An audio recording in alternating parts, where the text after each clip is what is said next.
presentation of the Oregon Sports Network. And Oregon is going to play in the national championship game. This is Duck Insider. These are good problems to have, right? So much success that you have more than one place to be. 5-3, touchdown, Oregon. Off a dribble, launches, and hits the three. Oregon leads. What a great opportunity it is to be able to play at the University of Oregon. I'm just incredibly proud to be a part of something like this. She wants another three. Oh, three in a row. Swing and a miss. Oregon is headed to the Super Regional. Fans being out there making this a great impact. We are so privileged and so fortunate. We get to see all these young people. We get to see this incredible growth, which is what college is all about.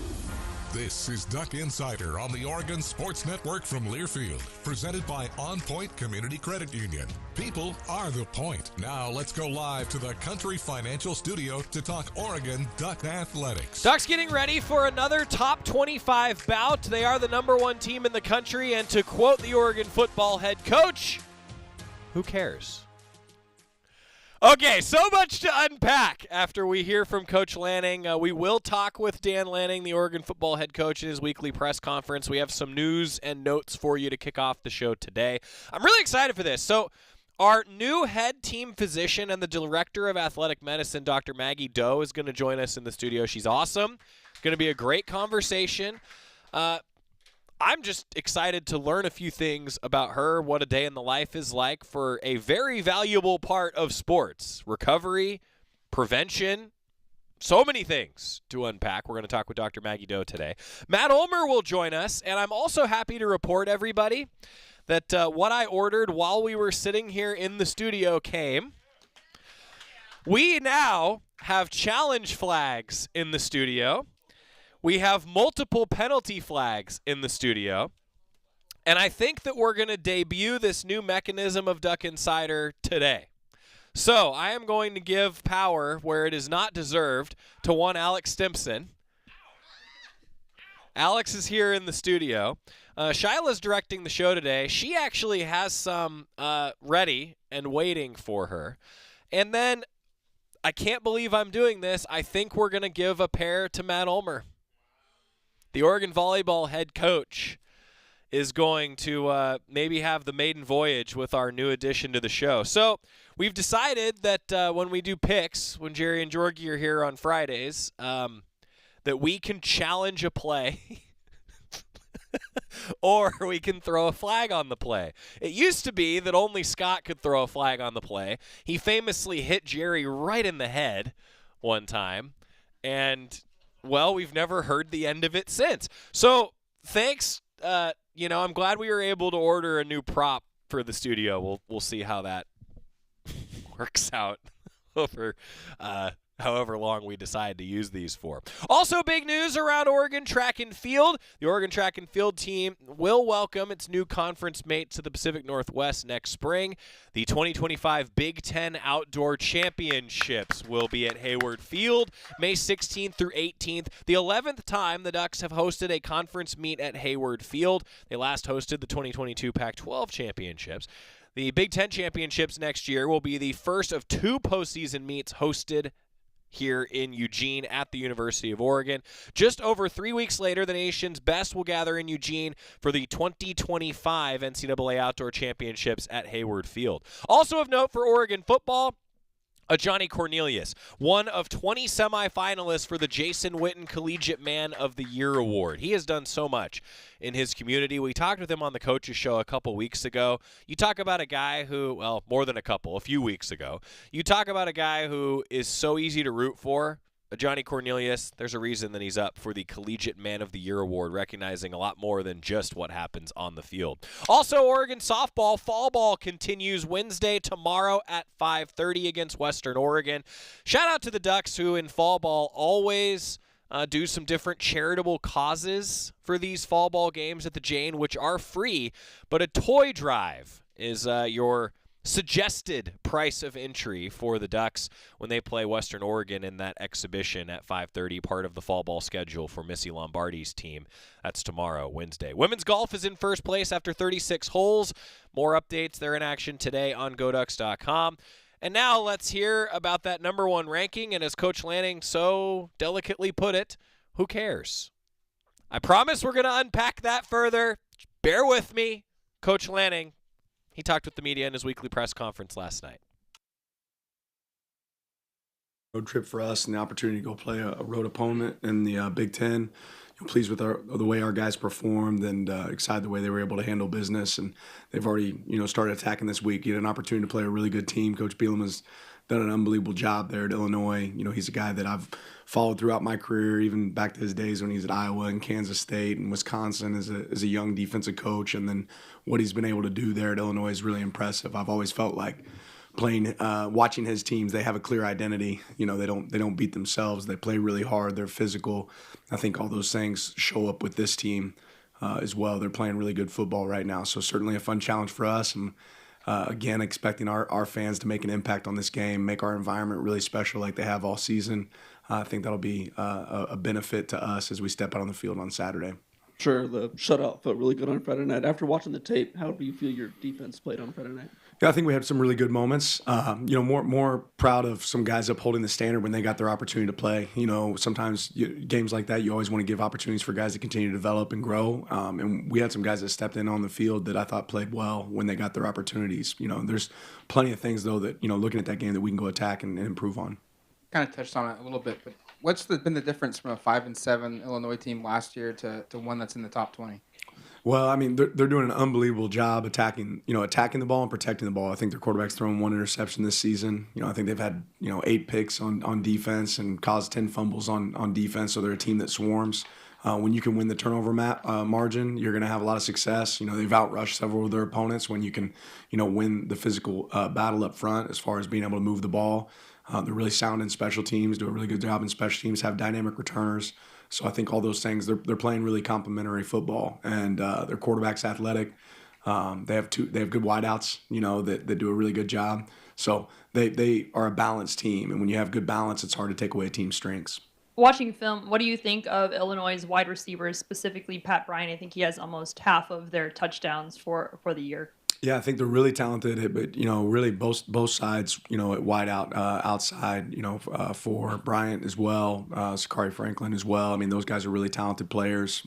They do a good job of utilizing their tight ends, so I think they have a good passing attack. And one of the things they probably, show that they can do the best is throwing the ball over the top. Right? They do a really good job on the 9 ball and the fade ball. Those guys adjust to it well, and they take shots down the field, which makes it a challenge.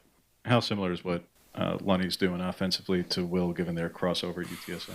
Yeah, I think you see flavors, that fit. Similar. Obviously, they both come from a similar tree, and there's some pieces there that there's a little bit of carryover from what Will does for us and what Barry's doing there for them.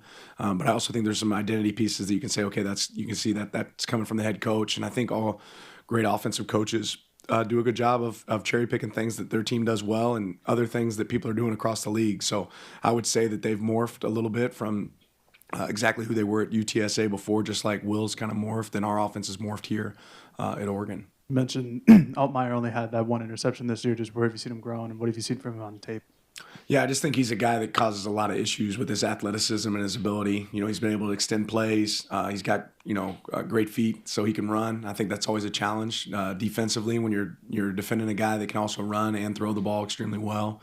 But he's been a good decision maker. You don't get to this point in the season and only have 1 interception and be a bad decision maker. So he gives his guys an opportunity to go make plays on the ball. I think they do a really good job calling a game for him and allowing him to play within the system.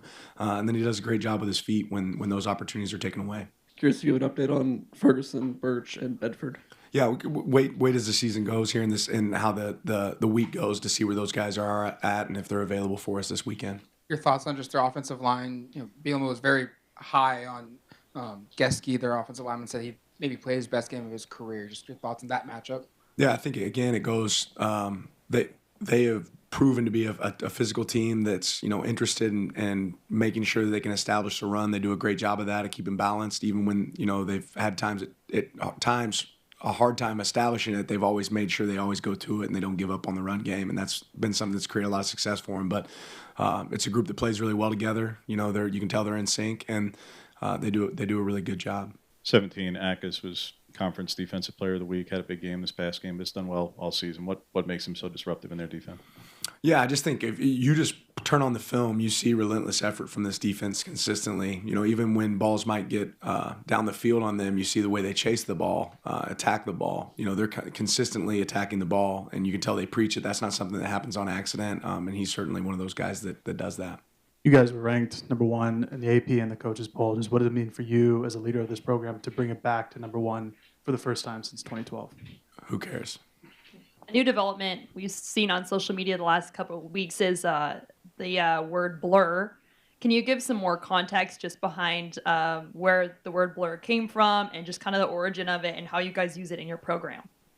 I think we'd have to pull out Webster's dictionary here to figure out, the context. But for us, it's a deep ball that's connected, right? And I don't know where it started, but whenever we connect on one, that's what we pull out. Jog my memory here of exactly your relationship with Disher, because it goes back 20 plus years. Correct me if I'm wrong, but he was living with y'all. He wasn't the last one in the Elizabeth Street house at the end when you were at Park Hill and he was at Kearney. Yeah, we never lived together, but we're really good friends. Went to college together. He went to high school with my wife, so certainly have known Robbie for a long, long time and stayed good friends throughout the profession. He's doing a really good job. How do you have your team not care about the number 1 ranking and avoid the discussion and the attention that comes with it? I think it's really simple for us when our messaging hasn't changed the entire year. You don't sit halfway through a meal and say you're done eating when there's still a lot of food left on the plate. And that's where we're at. We're at the midpoint of the season. We're not done yet. There's a lot of things that we still want to accomplish. So that doesn't really matter for us.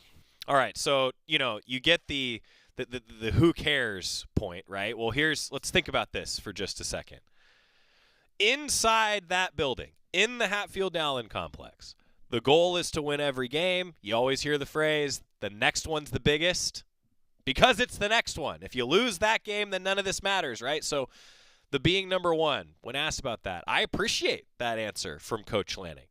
I also appreciate, though, from a fan's perspective, I have not seen the Oregon Ducks atop very many polls, and the Ducks have been really darn good as long as I've been here. So that part of it matters. And here's ultimately, I think, what Coach is getting at, and maybe this is how I feel about this. All of that argument, both of those arguments are valid. Yeah, it's awesome to be in the conversation. You want to be in the conversation. But you know what the team wants? The team wants to be the last team standing in that conversation at the end of the year. All of those things are true. And I think to put it in context, there's Coach Lanning's point. But also, Alex, as you so delicately wrote on the hand, is it still written on the hand? Oh, never mind. Alex Simpson's here in the studio, and you know what? Flag on the play. That was good. That was good. What's on the hand now? The whiteboard hand. Coming up next. Oh, goodness. We're going to take a break in the Country Financial Studio right now. When we come back, I'm really excited to introduce Dr. Maggie Doe. That's what's coming up next. Sports, add medicine. Add medicine under the hand. Thank you, Alex. I'm glad that you're here on the Oregon Sports Network from Learfield. As a local community credit union founded by teachers, OnPoint is committed to supporting the students and faculty at the University of Oregon. And on game day, we're right there with you, on the field, in the bleachers, and in the classrooms.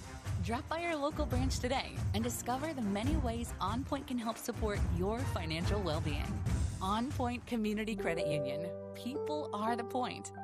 Federally insured by NCUA. Equal housing opportunity.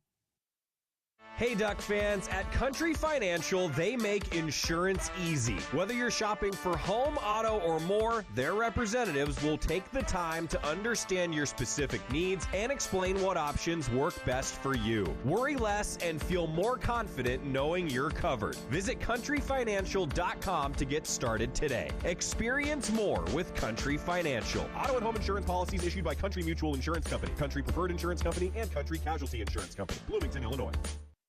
You're listening to Duck Insider. Duck Insider on the Oregon Sports Network from Learfield.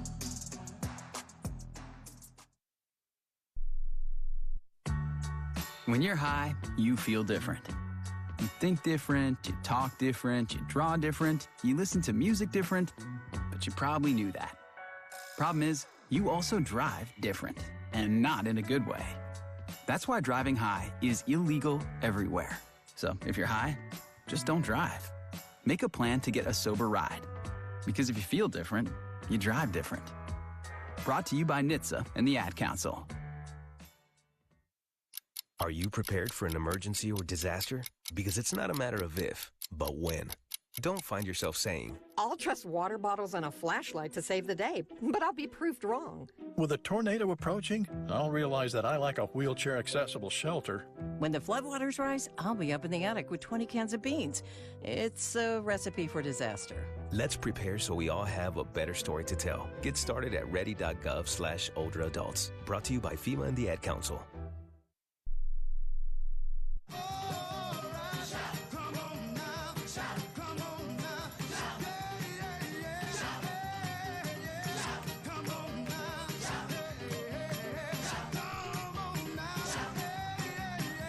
I think maybe the best introduction is, would you just like to take the power of a challenge flag and a flag? I would, yes. Thank you. Yeah. This is awesome. This feels powerful. It's, you are both an official and a head coach when you hold both of these things. Dr. Maggie Doe is here, ladies and gentlemen. Hello. Maggie was kind enough to accept the invitation. You've been on the job now for a few months. Yep. Welcome to Oregon. Thank you. This is the official. This is the studio. It's a great studio. Yep. We have no fun. Terrible show. Don't know why you said yes to coming on, but thank you. Here we are, of course. Yeah, thank you for doing so. So the head team physician, the director of athletic medicine. I've often said that when you have a lot of slashes in your title, that just raises the level of importance. Yep. So what's a day in the life look like for you with that title? Yeah, I think that I really wear those two different hats. Really? So as head team physician, I think of that part of my job as the medical care for our student athletes. And so that's the day-to-day clinic visits, office visits with me, and the appointments can range from any primary care needs. So I'm a primary care doctor at heart. I do have specialty training in sports medicine, but I'm a family medicine doctor at heart. So I can treat viral illnesses, any of our mental health concerns, depression, anxiety, ADHD, those kind of things are all within my scope of practice. And then I also can treat sports medicine concerns. So really those kind of non-surgical musculoskeletal problems are things that I can see our student athletes for as well. So that's kind of my day-to-day clinical visits, kind of classically what you think of when you go to the doctor for a problem. Right. So that's one hat, and then the other hat is the director of athletic medicine. So that's sort of more the leadership side of things. And so what that looks like is really collaborating and coordinating with our administrative staff here at the university, with my Big Ten colleagues, with the NCAA, and making sure that our policies, procedures, and the way that we practice medicine here follow Big Ten and NCAA guidelines and standards. And so that looks a lot like meetings and going to meetings and meeting with people and collaborating.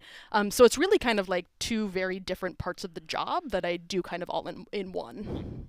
And it's a dynamic day. I was going to say it changes every day. All right, so I want to press pause, and now we're going to back up. I have multiple follow-ups. Perfect. And I'm going to have more after this. We would ask that you please tell your 2-minute life story.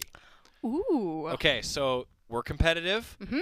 I don't know if you caught the whiteboard on your way in. There's a leaderboard. Oh, yes. We've probably done – how many have we done, Scott, Alex? What do you guys think? How many 2-minute life stories have been told? Hundreds. Really? Oh, yeah. So every time someone comes on a show in the studio for the first time, we ask them to do this. I'm ready. Closest to 2 minutes as that you can possibly get. You hit 2:01, that's one of the best ever. Wow. You can go over a little bit, but the goal is as close to 2 minutes as possible. Perfect. Okay. The 2-minute life story of Dr. Maggie Doe. Go. All right.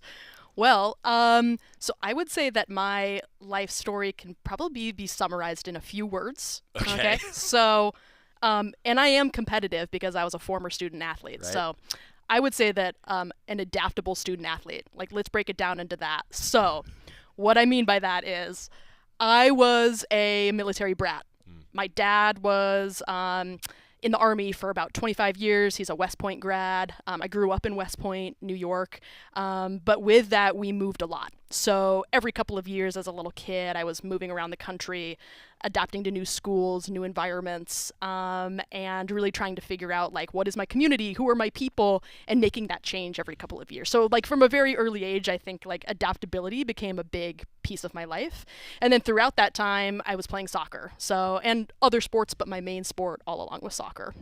And so that kind of led me into my, like, collegiate years. I was a Division I soccer player at Loyola Chicago. Nice. Go Ramblers. Go Ramblers. And so that really led me into, like, my time as a student athlete. And I, still very much identify as a student athlete. But I was thinking about this last night because I think we were going to be talking a little bit about, like, how I got into medicine and things like that. And while I still identify as a student athlete, I think I also had to figure out in college when I had a major injury that, like, there were other parts of myself that I identified with. And it took an injury for me to kind of get to that place of, like, hey, I'm a student athlete and I'm really proud of that, but who am I? And, like, what else is important to me as a student athlete? And these are big questions. 100%. And so as a, 20-year-old kid, I'm like, well, like, this is a moment where I need to figure out, like, what do I want to do long term? Having an injury, realizing there's another piece of myself that I want to find, that led me into medicine. And so that's when I decided to push pretty hard to go into medicine. I didn't know if that was going to look like, PA school, athletic training school, PT, or becoming a doctor. But I went the doctor route first, and, was able to get into med school. And pretty quickly I knew that I wanted to do something in the medical side of things, so rather than surgical, because I'm very much a people person. So I love interacting with people. Family medicine very quickly became, like, the thing that I wanted to do, because in family medicine you see from baby to death, and, like, you get that continuity with patients throughout their lifetime, and you're also seeing the entire family. And for a people person, like, nothing cooler than that. So I knew pretty quickly family medicine was my path, that I now not only identify it as a former student athlete, but also as a family medicine doctor.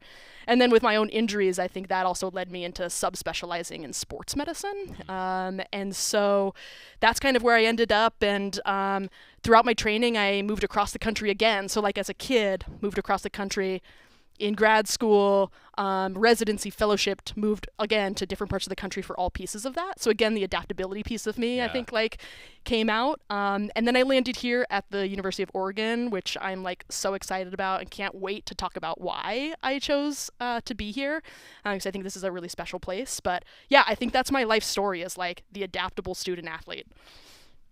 321.3. No, that was complete, but it had a narrative structure. Like, a lot of times, so this is true. We get the, okay, I was born here, I did this. Like, there's a structure to it. You had a narrative in that amount of time. Bravo. Yep. Thanks, man. Thanks. Well done. Yep. Well done. All right, I have multiple follow-ups to that. Perfect. Also, let's start with the obvious. Why did you choose Oregon? You said that at the end a bit. Yeah, so I think I had both, like, professional and personal reasons for being here. So from the professional side, when I came here I realized that this position was open, and I came here for my interview. The thing that struck me the most, which is gonna sound so cliche, but it was, like, the people.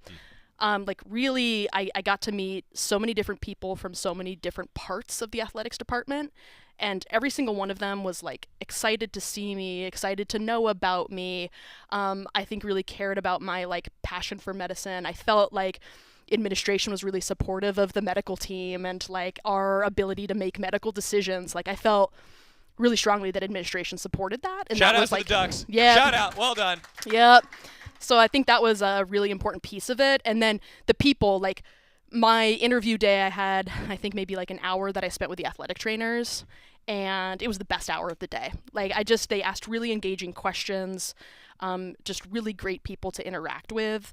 And that has confirmed itself being here. And cool. I can't wait to talk more about the athletic trainers. So I think, like, professionally, it fit with me as a people person, and that people were so welcoming. Cool. And there was a good structure here. And personally, I'm a big outdoorsy person. Skiing was my first sport, so I was excited to have, like, access to mountains. You're an hour away. 100%. Yep. Yeah. And my partner's an ER physician, so she had a job out here in the Pacific Northwest. Cool. So it was, like, the plus of, getting that personal side of things too. That's so cool to hear about. I mean, like, as you can imagine, doing this, right? Like, I hear some of those stories about people, like, why you came to Oregon, but I gotta tell you, it never gets old. That's cool to hear that, because I've spent my entire career here. So this is all I've ever known. So when people say, like, the grass is damn green in Eugene, I'm like, yeah, it is. Yep. The cup says it all. Coach, thank you for giving us these great cups and shirts. Yes. What's the longest you've lived in one place? I mean, as a kid, eventually we settled down in Fort Collins, Colorado. Okay. And so I was there from, like, basically my, like, junior high years through high school. Okay. So I had a good amount of time there. So here's to breaking that record. 100%. At Oregon. 100%. All right. I like that. Dr. Maggie Doe joining us. I wanted to ask you about your student-athlete background, if I could. So you fell in love with sports at a young age. You knew it was what you wanted to do, it sounds like, sort of a thing? Yeah, absolutely. Yeah, so I have 2 older brothers, which I think is also, like, an and important. You're the best athlete? Absolutely. Right. And you can call them and ask too. Okay. So I grew up with 2 older brothers and was, like, very competitive with them, and they're 5 and 7 years older than me, so I was always just, like, trying to keep up and compete with them, and they played a lot of sports, so I just kind of, like, inherently fell into that a bit. And then soccer became, like, the sport that I wanted to play.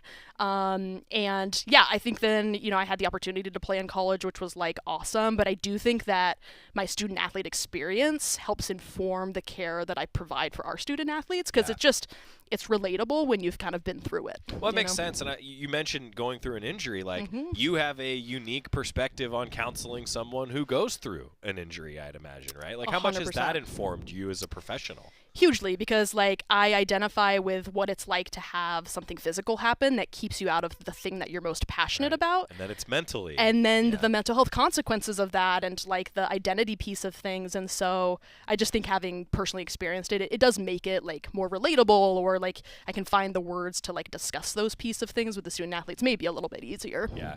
I want to get a quick time out, and then when we come back, that interaction of so many different fields, I wanted to talk with you about that. This has been great. I just want everyone to know that Dr. Doe did not throw a flag during that segment. Nope. It's a successful segment on Duck Insider. We're going to come back more with our Director of Athletic Medicine, Dr. Maggie Doe, after this on the Oregon Sports Network from Learfield. Dear autumn leaves, you won't be covering roads alone this season. Take on fall in the powerful Toyota Tundra, or tackle trails in a Tacoma. Head to Toyota.com for more info. Toyota, let's go places. As a local community credit union founded by teachers, OnPoint is committed to supporting the students and faculty at the University of Oregon.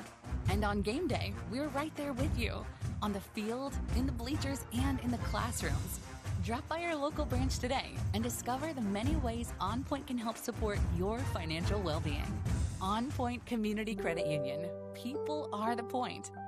Federally insured by NCUA. Equal housing opportunity. Dear autumn leaves, you won't be covering roads alone this season. Take on fall in the powerful Toyota Tundra, or tackle trails in a Tacoma. Head to Toyota.com for more info. Toyota, let's go places. More Duck Insider coming up on the Oregon Sports Network from Learfield. Comes to a gun suicide attempt, all it takes is a moment. My son Ricky took his life by the use of a firearm. It broke me, and I contemplated suicide. My grandson, I was gonna have to be here for him. I still own my firearm. I keep it in a safe because I want to keep my grandson and myself safe. Store your guns, locked, unloaded, and away from ammo. Hear more safe stories at endfamilyfire.org. Brought to you by Brady and the Ad Council. This message is for Shauna, my mom who just finished her high school diploma. I wanted to say I'm so proud of you for finishing school. You taught me it's never too late to achieve your dreams. I hope to make you as proud as you have made me. When you graduate, they graduate. Finish your high school diploma for you and for them. Visit finishyourdiploma.org to find free and supportive adult education centers near you. Brought to you by the Dollar General Literacy Foundation and the Ad Council.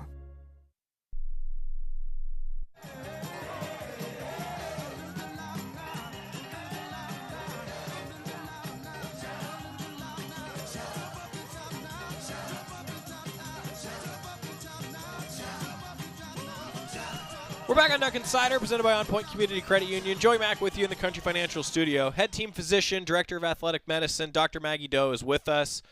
one of the best 2-minute life stories we've had. I mean that. Because wow. Well, but the I just come back to the narrative structure of identifying it so concisely. Just well done. Thank you. I appreciate that. Is this all from the media training that you got as a student athlete? No, absolutely not. Nope. I don't think I had any media training as a student athlete back then. Didn't need it. Yeah. Didn't need it. That's awesome. So we were talking a little bit about, how you cover so many different things in your role. Can you just educate me and fans on the intersection of, you talk about the mental health aspect, nutrition now, sports science, the training staff. Like, there's so many things that work together. Yeah. A lot of information. Can you just summarize how it all works? Yeah, I can try. Yeah, I think so it really is a team sport. Like, athletic medicine is a team sport. It's not just an athletic trainer, just the team doctor, or just the orthopedist, right? It's all of us working in conjunction with one another to best support the student athlete. So I think the team looks like a multidisciplinary team. So what that includes is usually the athletic trainer or athletic trainers for that sport. And I think of them as the hub of the wheel. Yeah. Like, they are the center point to everything else. And so they're the center point to the team doctor, myself, the center point to the orthopedist.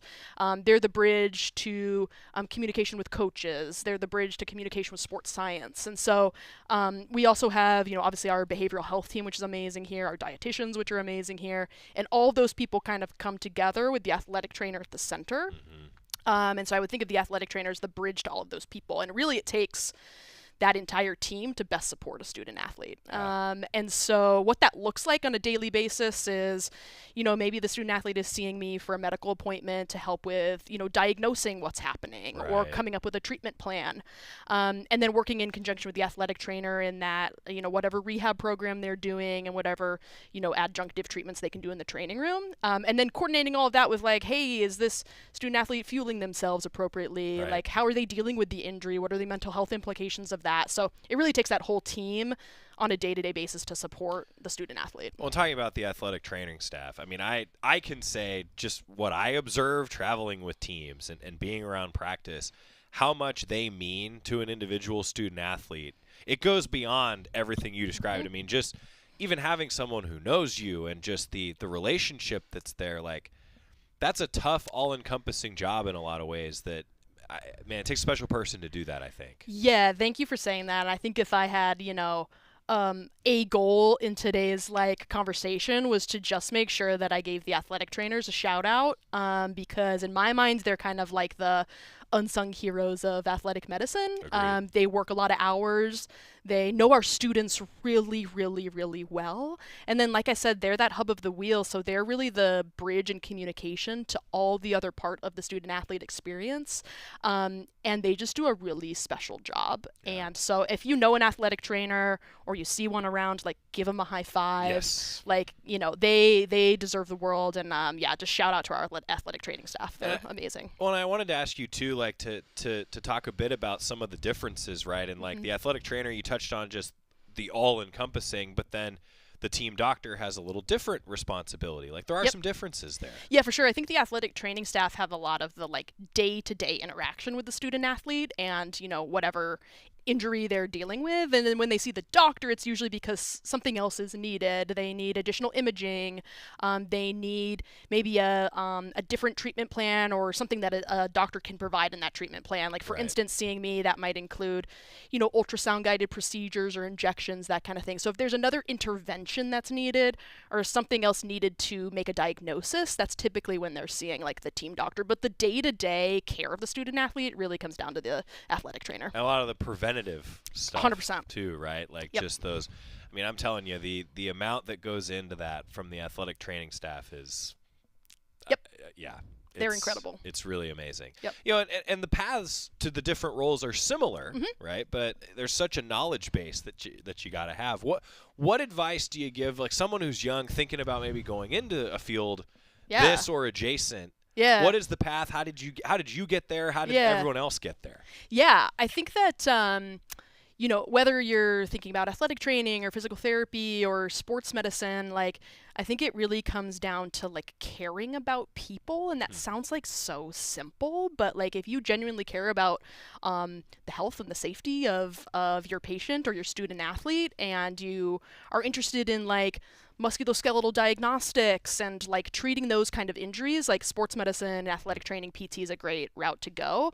I would say if you're signing up for the like physician side of sports medicine, just be prepared for a long path. It's undergrad, it's med school, it's residency, it's fellowship, so it's a long path to get there. And then I think also like in sports medicine, especially in Division I athletics, like if you're thinking about sports medicine as a path, just know that this is a really dynamic time in college athletics, and so you got to have an open mind to like be able to adapt to all of the evolution and change that's happening right now. So I think those would be my like pieces of advice. Boy, and the dynamic change. I mean, it's everybody, right? Like it's everybody. There's so many different moving pieces. I'm curious too for you, like. We talked about how the day in the life is so dynamic, but I wanted to shout out too a little bit, like there's stuff that happens very quickly. Yes. At events, like you're kind of always ready for that. How do you prepare yourself for that? How do you prepare your staff for those sudden changes that can occur? Yeah, totally. I think part of being in sports medicine, and especially in this level of Division I athletics, like some of the things that are really important now is one, that we are not only just saying that we are following evidence-based guidelines and best practices, but like attesting to that. We are doing it and we're signing off that we're doing it. And so I think there's just a different level of expectation for that, within the Big Ten and, within just Division I athletics in general. I think the second piece too that's really important with those like big things that come up really quickly, I can't say enough about the importance of an emergency action plan, or what we call an EAP, and we rehearse those. So, having a rehearsed emergency action plan where everybody knows their role, so that when crisis occurs or something happens, there's not a question of like, ooh, what is my role and what am I supposed to be doing? It's just, it's already thought out. You've already gone through it. And even having, not just our medical staff trained on emergency action plans, but coaches, strength and conditioning, because like everybody's involved in the care of the student athlete. And I think I'm really proud of the job that we do here at University of Oregon when it comes to emergency action plans. The stuff you never want to have to go through. Right, exactly. Yeah, but it's a big deal. Okay. Maggie, I got to tell you, I could talk to you for another hour. Thanks for the time. Yeah. I think safe to say that Dr. Doe will be back. All right. She'll be back. Thank you again for coming on. Thanks I for really inviting appreciate it. Educational and also just engaging. Thank you. Appreciate that. Thank you. When we come back, head coach Matt Ulmer is here. I can't believe the power I'm about to give him. We're back after this on the Oregon Sports Network from Learfield. At Shadow Hills Country Club, we're more than just an award-winning golf course and practice facility. Our events team offers all-inclusive event pricing that allows us to take care of all the details while you enjoy your event. Our indoor and outdoor venues offer you a wide variety of fully staffed options that put the focus on you. From weddings to business and social events, at Shadow Hills Country Club Events Center, you get the benefits of a resort atmosphere and amenities in a peaceful country setting, just minutes from downtown Eugene. Call for a tour today or visit shadowhillsevents.com.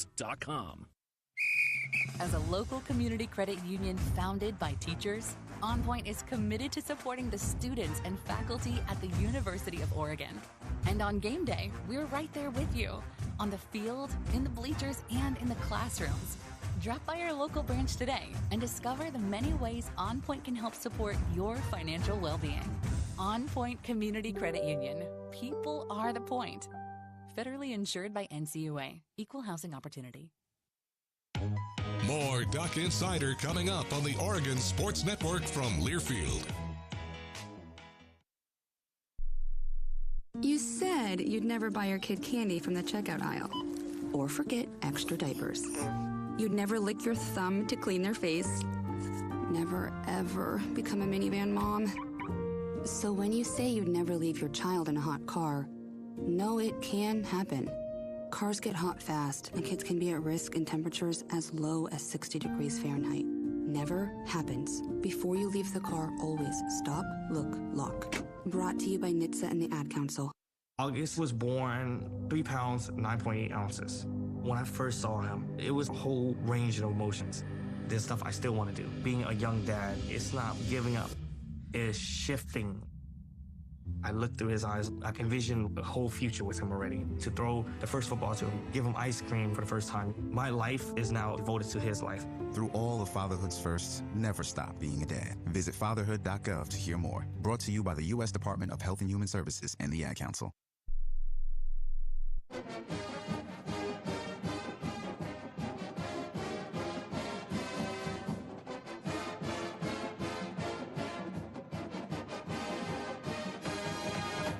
We're back. Get the smirk off your face right now.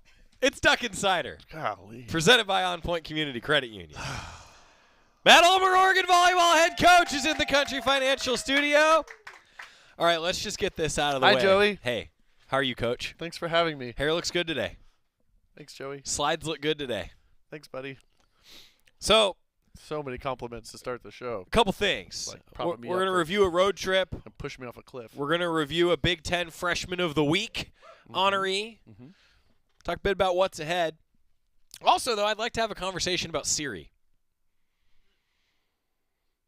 Which brings me to. What? Oh, yeah. So, Coach, I'm going to give you some power here. Okay. We've added a new mechanism to the show. Who came up with it? I think it was a combination of me and Jerry and Jorgie. Okay. On a Friday. So I'm going to bestow upon you the power of both a head coach and an official. We're going to give you a challenge flag that you can use on the show today. Okay. And also a penalty flag that you can use on the show today. And I would like to throw my first penalty flag on Siri. Because during the first set of play. I don't even know how it works. During the first set of play over the weekend, I got a text from Coach Ulmer. I remind you, this was during the first set. This was Iowa, right? Yeah. And I'm sitting there like, they're playing right now. I was looking for advice, strategy. Well, the text read, "You have A to him." Exactly. I don't know. Is that the play we should run or what? You have A to him. And then somehow we've discovered, do we know for sure that it was your watch? I have that no sent idea. It? My phone's in my backpack. This is scary. And it wasn't on. This is scary. It probably had to have been. I don't know. Had to have been. I got it's not the like I'm sent, playing on my phone though. I got the sent with Siri notification. So like it had to be. I don't even know how you do it on a watch. Get Siri. I don't know. If I hold it. Oh, that's it. Something A to Joey Mack. Bye. Glad to hear it. That's what it says. Maybe that was it. So that's my first flag. We're going to throw it on Siri today. Yeah, that's fine. Thanks for responding with a question mark, though. I genuinely didn't know. Perfect. It's like, wait, this is during play. No idea. Yeah. No idea. I wonder if anybody's ever tried to do that, though. I don't know. Like, we're not supposed to have communication. I wonder if there's a way. Oh, that's this. You don't want to do that. No, I would. Yeah, no, would never. Obviously, I was looking for help. Right. Yeah. From you. In any case, you now have. Thanks. The power. You had a year of legendary challenges a couple years ago. Yeah, this year's been pretty good. Yeah. Do you know what your rate is this year? Hitting on challenges? I think I'm probably like 50%. That's like a good rate for a coach, right? Like if 50% of your challenges go your way. If our cameras were better, I think I'd be even higher. I mean, nationally, yeah, ours are fine. But I just mean overall, sometimes you can't even see it. Makes a difference. I've had a few of those where you can't see. Yeah. I've used a few, to stall the game. Never. Yeah, no, I have. Yeah. I've done that. So things like that. Well, if you need to throw a challenge flag though, just so you know, they're here in the studio. Which one's which? Red is challenge. Challenge. Yellow is penalty on the play. Okay. So if you feel, I can't imagine a scenario where I need to use it. You're so. Thank you for that. Thanks, so Scott. Above board, Thanks, Scott. Sure appreciate you, buddy. Hey, review the weekend for us. What were some of your takeaways on the road trip? Let's see. Madison went to Wisconsin, and I thought we played well. Overall, I liked our fight much better. Again, kind of the Pitt, Penn State, Wisconsin, kind of the three top teams we've played so far this year. Kind of a different level of physicality. Where the first two times I just thought we didn't show up competitively enough. Right. Something we were really looking forward. When we played against Wisconsin. I thought we were definitely more point for point. We had our chances. We got to score better against those teams. I thought we've defended the 3 teams well enough to be successful. We just haven't scored enough points. So, again, I thought we served and passed really well. We handled the intensity of the gym, which was a sellout crowd and a great crowd, and we handled all that really well, which is good. And that's an awesome growth point. No, right? massive. Again, I think there were just you're never happy when you lose, but we had a lot of growing that happened, I thought. And, again, we had our chances really in all the sets, to be victorious, but, we're not quite there yet. But see things that we need to work on, continue to get better at. But I thought, again, a lot of growth for us. But things that are improvable as the season goes on, it sounds and they have been improving. Yeah. Yeah. Again, we're just not at that level yet, but I think by the end we could. I think we're getting closer, so we just got to keep focus on that. Well, I love that you even said there, like, and for fans, I think it's like, well, it's a yet, right? You still feel like there's a lot of potential growth, it sounds like. No, I think this whole year with our group is, we have a lot of potential to get to where we want to go. But also potential, a lot of coaches hate that word. I mean, I'm a big fan of potential because that means we can. Right. So no, I wouldn't expect after losing 7 pros that we'd be there already. Right. Right. But I want to see the things that I know we're going to need to have, at the end to be successful. And so, again, I thought this was the first time I really saw it away from home in a hostile environment that it felt like, it felt like how it should feel. It felt like we were in a fight, felt like we were responding, felt like we were doing things we needed to do. We just, we just didn't do it consistently enough to be successful. Big Ten Freshman of the Week, though. Chris. In your center, Chris I think Klein. it's great. Again, Chris is doing a lot of great things. It's always nice to get recognition. We had Mimi as National Player of the Week the week before and Big Ten Player of the Week before, and Oni as defensive before, and now you got Chris. Yeah, you've had those individuals. And I like that it's multiple people, and again, it's just showing the growth. But I think Chris is gaining a lot more confidence. I think her connections aren't good enough yet, especially behind the setter with Noemi and our slide attack. That has to get better for us if we're going to, win that match next time. But they're really working on it, and it is getting better. It's just not where it needs to be yet, but we're getting there. But I thought, her setting outside to Mimi and to Michelle and the back row attack was excellent all night. And again, Wisconsin's block is – I've never seen anything like it. When you have Schmeck at 6'9" and Booth at 6'8" standing next to each other against you, and just to see how they handled that was much better than even how we handled it last year, in the Elite Eight match. So again, all those things are, I was very impressed by a lot of the things we did. But again, we have to keep getting better at it. But kudos to Chris. We talked a little bit last week about like in Mimi's growth and Mimi Collier's growth, her ability to attack in different ways. Yeah. I feel like this block is illustrative of why that is so important. Yeah, in the last couple of weeks, I think Mimi's figured things out, a lot of things out. Not has it all figured out, but has figured a lot of things out and has been much more consistent for us. Again, that's huge. She sided us out from the back row time and time again. They knew it was coming, didn't matter. You have to have some of those players where where the ball's going, and they're going to get it done anyway. And I thought Mimi did that, and has been doing that very consistently throughout the year.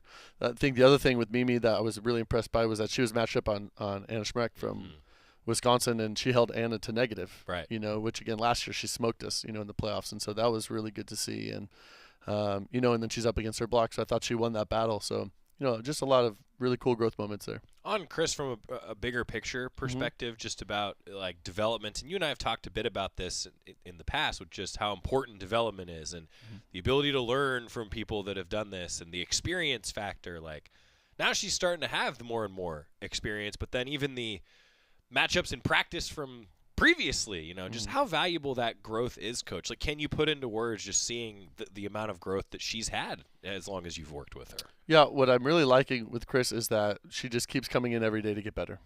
And, again, when you lose in front of thousands of people, when it's on TV, all those things can really mess with you. And she's really let those moments go really quickly, where and she just gets right back in. We go do film. She's asking good questions. She's doing extra reps of practice, all the things that she needs to do.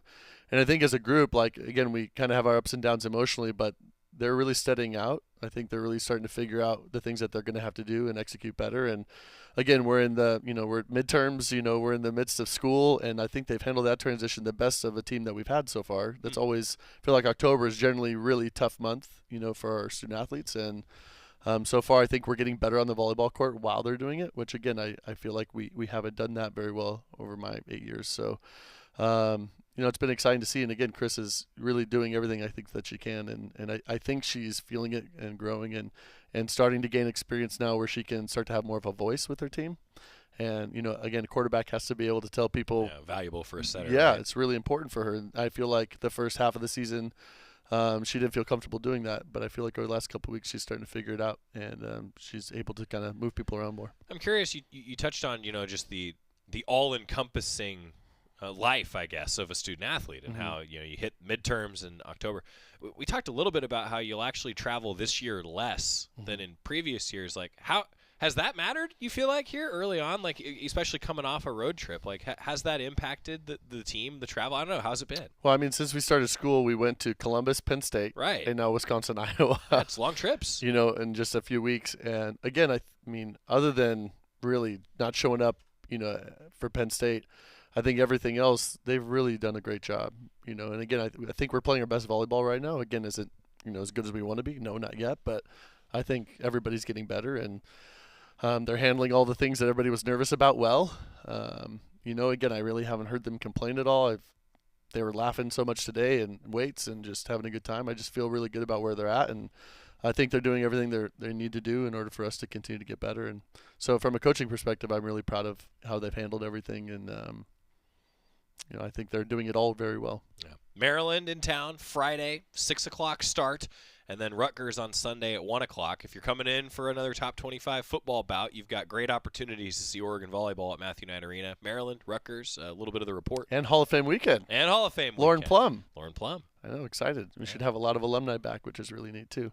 Yeah. That's cool. Really cool. Yeah, Maryland is a good team, great setter, lefty opposite that does kind of everything for them. But for us, I think no matter who we've played, it's really the focus has just been about us. Again, what we're talking about, can we just keep getting better? And I think we get a chance to be home, which we're excited about.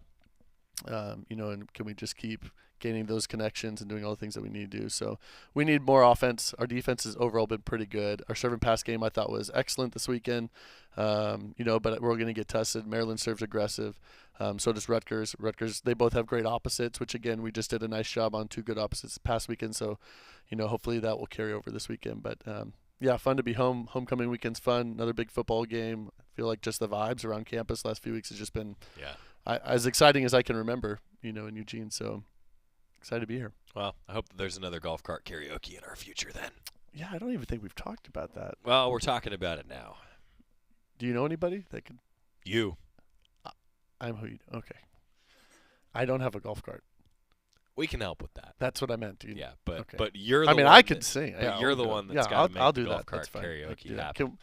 Can we do that before it gets any colder? Or do we Probably. need to wait? Okay. Yeah, I think so. Okay. Maryland, Friday, 6 o'clock. Rutgers, Sunday, 1 o'clock. Matthew Knight Arena. We'll see you there. He is Matthew Ulmer, Oregon volleyball head coach. See, I didn't even need him. I would just like to point out that he did not use them for the next person. Thank you. You're welcome. Actually, I think I think they should have them. They do. Oh, good. Okay. Yeah. Wow. They do. Alex has. They're still clapping for you, by the way. Alex has a pair. But thank Scott has a pair, and Shyla has a pair. Okay. We're ready. Do you throw it at him? Oh yeah. Okay. Scott hit Jerry right in the head one time. It was. Did he handle it okay? No. Probably not. Yeah. I don't think I'd handle it either. Let me see. Will these hurt? Okay. You missed. Well, I wasn't trying to hit you in the head. Well, I thought that was the whole point. No. Can I try? Matt Ulmer, the Oregon volleyball head coach. When we come back, wrapping up the show on the Oregon Sports Network from Learfield. Hey, Duck fans, at Country Financial, they make insurance easy. Whether you're shopping for home, auto, or more, their representatives will take the time to understand your specific needs and explain what options work best for you. Worry less and feel more confident knowing you're covered. Visit countryfinancial.com to get started today. Experience more with Country Financial. Auto and home insurance policies issued by Country Mutual Insurance Company, Country Preferred Insurance Company, and Country Casualty Insurance Company, Bloomington, Illinois. As a local community credit union founded by teachers, OnPoint is committed to supporting the students and faculty at the University of Oregon. And on game day, we're right there with you, on the field, in the bleachers, and in the classrooms. Drop by our local branch today and discover the many ways OnPoint can help support your financial well-being. OnPoint Community Credit Union. People are the point. Federally insured by NCUA. Equal housing opportunity.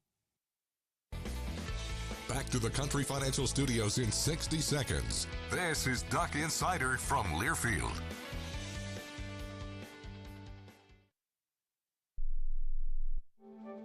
You took the first step and quit smoking, but even former smokers may still be at risk for lung cancer. That's why SaveByTheScan.org wants you to know about a new low-dose CT scan that can detect lung cancer early. It takes only 60 seconds and could save your life. You took the first step, now take the next. Visit SaveByTheScan.org for a simple quiz to see if you're eligible and talk to your doctor about screening. SaveByTheScan.org is brought to you by the American Lung Association's Lung Force Initiative and the Ad Council. Uh-oh, Brad's buzzed. Oh, yeah? Yeah, he's starting with the woots. And now a speech. I just want to say that friendship is about heart and brain. Who's with me? Good thing is, he knows when he's buzzed. And my brain is saying, when it's time to go home, somebody call me a ride. Love that guy. Me too. Know your buzzed warning signs? Call for a ride when it's time to go home. Buzz driving is drunk driving. A message from NHTSA and the Ad Council. I'm coming home to the place that I remember. Back to the land of my first love. Would you spread wide your arms for this wayward son? I left my heart in I can't believe that he didn't say anything on his way out today. That's the first time. Scott, is that the first time that we've ever left Coach Ulmer's mic on and he hasn't said anything going to break? Now I'm speechless. The flags really got him. Flags really got him. Matt Ulmer and the Ducks will be in action on Friday and on Sunday. Maryland and Rutgers are in town at Matthew Knight Arena. What he was referring to with the Hall of Fame, on Friday night, it's the Hall of Fame induction ceremony for Oregon Athletics. And Lauren Plum of Oregon Volleyball, one of the inductees this season. And it's one of my favorite nights of the year because, one, you get a chance to see all these great Ducks that are back in one room together, but also some of them, it's the first time they're coming back to campus in a while. And it's just a great celebration of past and present in Oregon athletics. My thanks again to Dr. Maggie Doe for joining us. Outstanding to talk with our new head team physician and director of athletic medicine. Matt Ulmer, always a good time. Tomorrow on the show, actually a little basketball season preview. And, of course, a lot of football talk. See you then. Substance use disorder and addiction is so isolating. And so, as a Black woman in recovery, hope must be loud. It grows louder when you ask for help and you're vulnerable. It is the thread that lets you know that no matter what happens,